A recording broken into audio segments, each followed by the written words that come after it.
Hey guys, and happy holidays. Today I'm going to be sharing with you one of my favorite new homemade snacks. It's called ching ching, not chin chin, and it's actually a Nigerian snack. Typically at parties, before you're waiting for the celebrant to arrive and the food actually to start, you're kind of munching at your table, waiting for your food to finally show up. It's also going to be a really easy DIY snack. You can make a whole batch of it, put it in cute little wrappers and leave it at someone's doorstep and have a really nice socially distant holiday. So to be quick, it's just going to be a smaller batch. So this is about a cup and 3/4 of flour. I'm actually going to put the full recipe on the blog, so check out for that. So just real quick, we do have flour, we have some baking powder, and then the recipe calls for nutmeg, but ground allspice has everything in it, and I really love the aroma, so it works just fine. So those are all of your dry ingredients. In this bowl, we have all of our wet ingredients. So here we have butter, we have an egg, and then you also have some condensed milk. So to start, you're just gonna mix up, oh, I forgot the sugar, definitely sugar. This is a sweet snack, so you can add more sugar if you want. It's only about a 1/4 cup of sugar, but definitely season to taste. So just with a fork, you just mix it all around, make sure that the baking powder is well mixed. And then for your wet ingredients, same thing. Want to make sure that the egg is whipped up really well.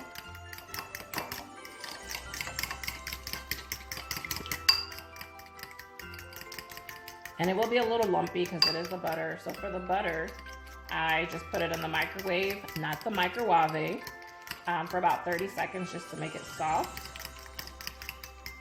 And then from here, you mix the wet ingredients to the dry. Make sure you roll up your sleeves. It's about to get messy. So you just pour that right on top. And you start to mix. I think this is called folding. I'm not a huge baker, but I like easy recipes. And this one I have yet to mess up, so there's that.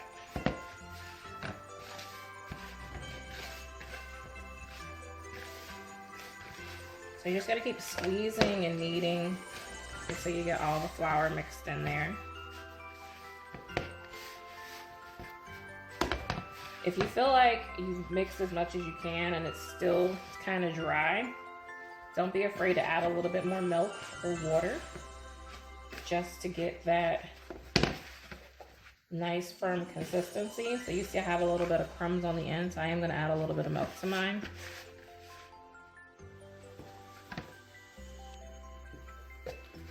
All right, so this is kind of how you want to get it. So I add a little bit more water.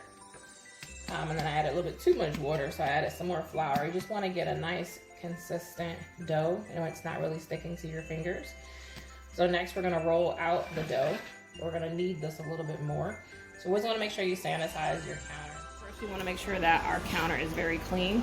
So first I'm going to be using some antibacterial wipes. And we're just going to wipe the space. And then the next thing you really want to do, because there's a lot of chemicals in the cleaning agents that we have, so to just sterilize and to also get rid of the residue of the chemicals, you're going to use just some simple apple cider vinegar, something you may already have in your counter, or you can even use white vinegar. Just put some of that on a clean paper towel, and then you wipe the counter again. Let it dry, and you're ready to... All right, so now we have a nice clean surface. You're gonna take some flour and coat the counter so that the dough doesn't stick to it. You're also gonna take the rolling pin and add some flour to that, for the same reason. And make sure you coat your hands. And you're just gonna knead the dough. So pat it, flip it.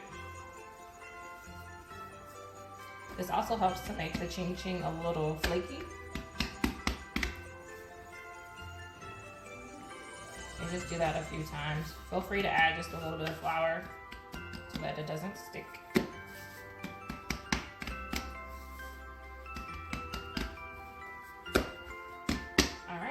ready to roll. Add a little bit more flour. And you're just gonna kind of go up and down, sideways. Because of the baking powder, it's going to expand. So you can cut these really small. They will grow, I promise. While you're doing this, it's a good time to heat up your skillet. I like using a combination of coconut oil and vegetable oil. I love coconut oil because it's very aromatic and it tastes so good. So I use, I would say maybe half a cup of coconut oil, and then the rest, I would say maybe 2 cups of vegetable oil, and I let that heat up. You want your oil to be very hot because otherwise the dough will take up too much oil and they'll be soggy. You also don't want to overcrowd the pot, and I'll show you what I mean in just a minute. So once you get your dough about this size, I would say about a pinky thick, or maybe actually half of your pinky. That's kind of where you want it. Then you're gonna take a very sharp knife and you're gonna cut slits. All right, so we now have a very sharp knife. What I suggest is taking this, some of the flour and coating the blade. That helps to keep the dough from sticking to the knife as you cut. So you're just gonna cut little slits.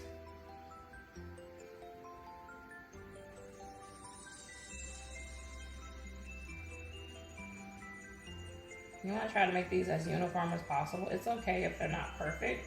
Usually when you have ching ching, they're all different shapes and sizes, but for the most part, they're about the same size. So I'm just gonna start a little batch.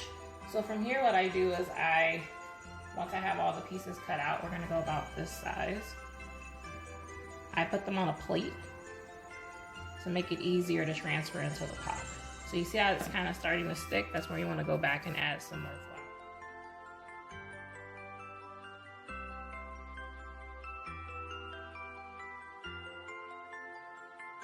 Now that we have all the ching ching cut out for this little batch, I'm gonna put them on a plate. And like I said, it makes it easier just to transfer into the dough, into the oil as you're frying. So you just wanna kind of spread them out. Again, these don't have to be perfect.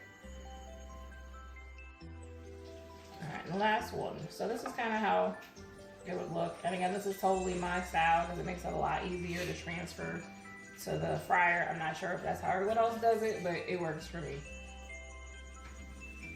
All right, so now we have our hot oil. When you first heat up the oil, you do want to put it on full heat, and then we want to test it with a piece of the ching ching. If it drops, once you drop it in, if it comes straight to the top, then you know that it's ready to go. From there, you can go ahead and put it on about half heat because you don't want the ching ching to cook so quickly that it doesn't cook fully in the middle. So you also want to have a plate with paper towel ready to go to help drain the oil once the ching chings are ready. I also like using a ladle with holes in it. It helps to drain the oil and make it easy to transfer the ching ching out of the oil. So I just put my plate, excuse me, very close to the oil so that it doesn't splash. And then I use the spoon to ladle them in. So you see how it pops. You want to be very careful when doing this. Once you get them all in, you're just going to take your spoon and you're going to spin them around. That helps to keep them from sticking to the bottom. These only take a few moments to cook. I want to say about a minute or two. You'll know when they're done when they're golden brown. So you just take your spoon and you spin it, and you can see the color's already starting to change. Once they get to a nice deep brown, you take them out and you do the next batch.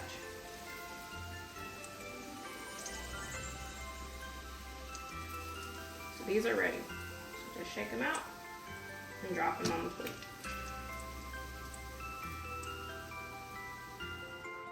Now it's time to enjoy. But the harder question is, to share or not to share? Okay, fine, I'll share. Happy holidays!